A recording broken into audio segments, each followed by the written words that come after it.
شروع اللہ کے نام سے جو بڑا مہربان نہایت رحم والا ہے۔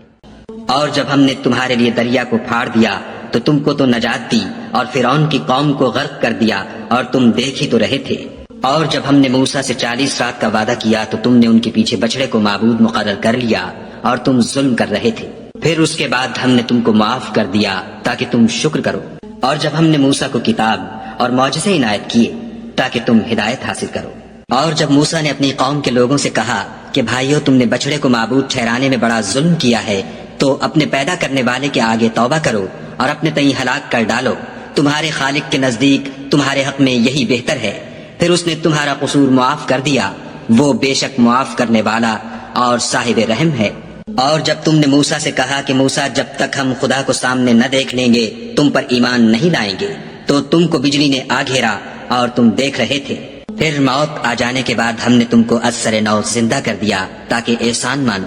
اور بادل کا تم پر سایہ کیے رکھا اور تمہارے لیے من و سلوہ اتارتے رہے کہ جو پاکیزہ چیزیں ہم نے تم کو عطا فرمائی ہیں ان کو کھاؤ پیو، مگر تمہارے بزرگوں نے ان نعمتوں کی کچھ قدر نہ جانی اور وہ ہمارا کچھ نہیں بگاڑتے تھے بلکہ اپنا ہی نقصان کرتے تھے۔ اور جب ہم نے ان سے کہا کہ اس گاؤں میں داخل ہو جاؤ اور اس میں جہاں سے چاہو خوب کھاؤ پیو، اور دیکھنا دروازے میں داخل ہونا تو سجدہ کرنا اور حطتن کہنا، ہم تمہارے گناہ معاف کر دیں گے اور نیکی کرنے والوں کو اور زیادہ دیں گے۔ تو جو ظالم تھے انہوں نے اس لفظ کو جس کا ان کو حکم دیا تھا بدل کر اس کی جگہ اور لفظ کہنا شروع کیا، پس ہم نے ان ظالموں پر آسمان سے عذاب نازل کیا کیونکہ نافرمانیاں کیے جاتے تھے۔ اور جب موسیٰ نے اپنی قوم کے لیے خدا سے پانی مانگا تو ہم نے کہا کہ اپنی لاٹھی پتھر پر مارو۔ انہوں نے لاٹھی ماری تو پھر اس میں سے 12 چشمے پھوٹ نکلے اور تمام لوگوں نے اپنا اپنا گھاٹ معلوم کر کے پانی پی لیا۔ ہم نے حکم دیا کہ خدا کی عطا فرمائی ہوئی روزی کھاؤ اور پیو، مگر زمین میں فساد نہ کرتے پھرنا۔ اور جب تم نے کہا کہ موسیٰ، ہم سے ایک ہی کھانے پر صبر نہیں ہو سکتا، تو اپنے پروردگار سے دعا کیجئے کہ ترکاری اور ککڑی اور گیہوں اور مسور اور پیاز وغیرہ جو نباتات زمین سے اگتی ہیں ہمارے لیے پیدا کر دے۔ انہوں نے کہا کہ بھلا عمدہ چیزیں چھوڑ کر ان کے بدلے ناقص چیزیں کیوں چاہتے ہو؟ اگر یہی چیزیں مطلوب ہیں تو کسی شہر میں جا اترو، وہاں جو مانگتے ہو مل جائے گا۔ اور آخر کار ذلت و رسوائی اور محتاجی و بے نوائی ان سے چمٹا دی گئی اور وہ خدا کے غضب میں گرفتار ہو گئے، یہ اس لیے کہ وہ خدا کی آیتوں سے انکار کرتے تھے اور اس کے نبیوں کو ناحق قتل کر دیتے تھے، یعنی یہ اس لیے کہ نافرمانی کیے جاتے اور حد سے بڑھے جاتے تھے۔ جو لوگ مسلمان ہیں یا یہودی یا عیسائی یا ستارہ پرست، یعنی کوئی شخص کسی قوم و مذہب کا ہو، جو خدا اور روز قیامت پر ایمان لائے گا اور عمل نیک کرے گا، تو ایسے لوگوں کو ان کے اعمال کا صلہ خدا کے ہاں ملے گا، اور قیامت کے دن ان کو نہ کسی طرح کا خوف ہوگا اور نہ وہ غمناک ہوں گے۔ اور جب ہم نے تم سے عہد کر لیا اور کوہ طور کو تم پر اٹھا کھڑا کیا اور حکم دیا کہ جو کتاب ہم نے تم کو دی ہے اس کو زور سے پکڑے رہو اور جو اس میں لکھا ہے اسے یاد رکھو تاکہ عذاب سے محفوظ رہو، تو تم اس کے بعد عہد سے پھر گئے، اور اگر تم پر خدا کا فضل اور اس کی مہربانی نہ ہوتی تو تم خسارے میں پڑ گئے ہوتے۔ اور تم ان لوگوں کو خوب جانتے ہو جو تم میں سے ہفتے کے دن مچھلی کا شکار کرنے میں حد سے تجاوز کر گئے تھے، تو ہم نے ان سے کہا کہ ذلیل و خوار بندر ہو جاؤ۔ اور اس قصے کو اس وقت کے لوگوں کے لیے اور جو ان کے بعد آنے والے تھے عبرت اور پرہیزگاروں کے لیے نصیحت بنا دیا۔ اور جب موسیٰ نے اپنی قوم کے لوگوں سے کہا کہ خدا تم کو حکم دیتا ہے کہ ایک بیل ذبح کرو، وہ بولے، کیا تم ہم سے ہنسی کرتے ہو؟ موسیٰ نے کہا کہ میں خدا کی پناہ مانگتا ہوں کہ نادان بنوں۔ انہوں نے کہا، اپنے پروردگار سے التجا کیجئے کہ وہ ہمیں یہ بتائے کہ وہ بیل کس طرح کا ہو۔ موسیٰ نے کہا، پروردگار فرماتا ہے کہ وہ بیل نہ تو بوڑھا ہو اور نہ بچڑا، بلکہ ان کے درمیان یعنی جوان ہو، سو جیسا تم کو حکم دیا گیا ہے ویسا کرو۔ انہوں نے کہا، اپنے پروردگار سے درخواست کیجئے کہ ہم کو یہ بھی بتا دے کہ اس کا رنگ کیسا ہو۔ موسیٰ نے کہا، پروردگار فرماتا ہے کہ اس کا رنگ گہرا زرد ہو کہ دیکھنے والوں کے دل کو خوش کر دیتا ہو۔ انہوں نے کہا، اب کے پروردگار سے پھر درخواست کیجئے کہ ہم کو بتا دے کہ وہ اور کس کس طرح کا ہو، کیونکہ بہت سے بیل ہمیں ایک دوسرے کے مشابہ معلوم ہوتے ہیں، پھر خدا نے چاہا تو ہمیں ٹھیک بات معلوم ہو جائے گی۔ موسیٰ نے کہا کہ خدا فرماتا ہے کہ وہ بیل کام میں لگا ہوا نہ ہو، نہ تو زمین جوتتا ہو اور نہ کھیتی کو پانی دیتا ہو، اس میں کسی طرح کا داغ نہ ہو۔ کہنے لگے، اب تم نے سب باتیں درست بتا دی، غرض بڑی مشکل سے انہوں نے اس بیل کو ذبح کیا اور وہ ایسا کرنے والے تھے نہیں۔ اور جب تم نے ایک شخص کو قتل کیا تو اس میں باہم جھگڑنے لگے، لیکن جو بات تم چھپا رہے تھے خدا اس کو ظاہر کرنے والا تھا۔ تو ہم نے کہا کہ اس بیل کا کوئی سا ٹکڑا مقتول کو مارو، اس طرح خدا مردوں کو زندہ کرتا ہے اور تم کو اپنی قدرت کی نشانیاں دکھاتا ہے تاکہ تم سمجھو۔ پھر اس کے بعد تمہارے دل سخت ہو گئے، گویا وہ پتھر ہے یا ان سے بھی زیادہ سخت۔ اور پتھر تو بعضے ایسے ہوتے ہیں کہ ان میں سے چشمے پھوٹ نکلتے ہیں، اور بعضے ایسے ہوتے ہیں کہ پھٹ جاتے ہیں اور ان میں سے پانی نکلنے لگتا ہے، اور بعضے ایسے ہوتے ہیں کہ خدا کے خوف سے گر پڑتے ہیں، اور خدا تمہارے عملوں سے بے خبر نہیں۔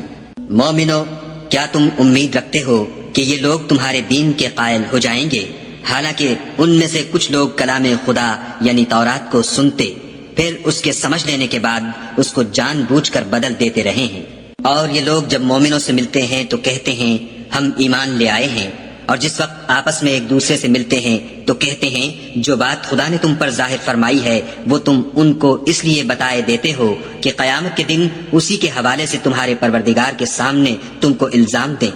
کیا تم سمجھتے نہیں؟ کیا یہ لوگ یہ نہیں جانتے کہ جو کچھ یہ چھپاتے اور جو کچھ ظاہر کرتے ہیں خدا کو سب معلوم ہے؟ اور بعض ان میں ان پڑھ ہیں کہ اپنے خیالات باطل کے سوا خدا کی کتاب سے واقف ہی نہیں، اور وہ صرف ظن سے کام لیتے ہیں۔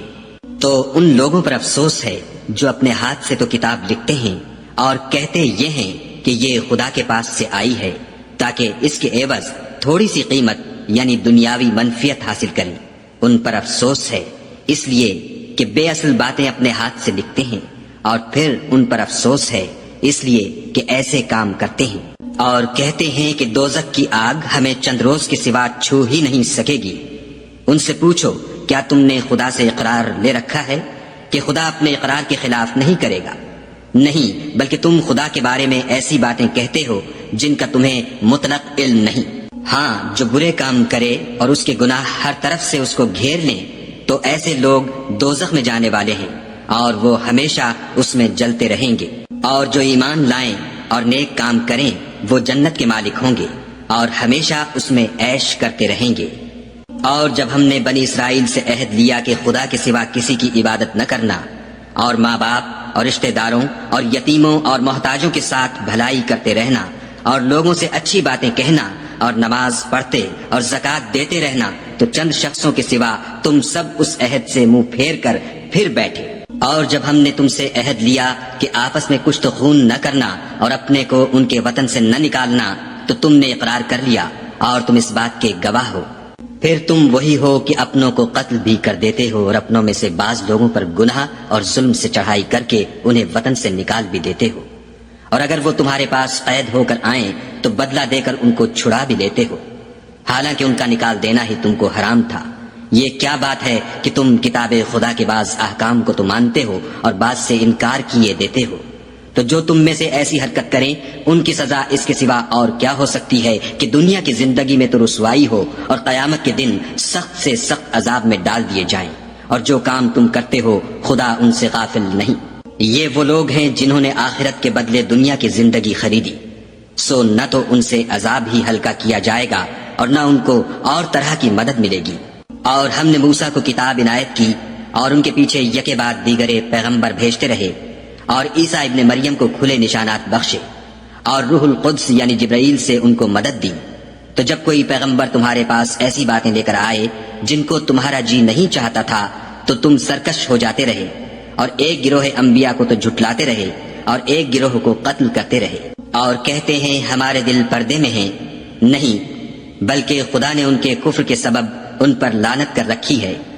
بس یہ تھوڑے ہی پر ایمان لاتے ہیں۔ اور جب خدا کے ہاں سے ان کے پاس کتاب آئی جو ان کی آسمانی کتاب کی بھی تصدیق کرتی ہے، اور وہ پہلے ہمیشہ کافروں پر فتح مانگا کرتے تھے، تو جس چیز کو وہ خوب پہچانتے تھے جب ان کے پاس آ پہنچی تو اس سے کافر ہو گئے، بس کافروں پر خدا کی لعنت۔ جس چیز کے بدلے انہوں نے اپنے تئیں بیچ ڈالا وہ بہت بری ہے، یعنی اس جلن سے کہ خدا اپنے بندوں میں سے جس پر چاہتا ہے اپنی مہربانی سے نازل فرماتا ہے۔ خدا کی نازل کی ہوئی کتاب سے کفر کرنے لگے تو وہ اس کے غضب بالائے غضب میں مبتلا ہو گئے، اور کافروں کے لیے ذلیل کرنے والا عذاب ہے۔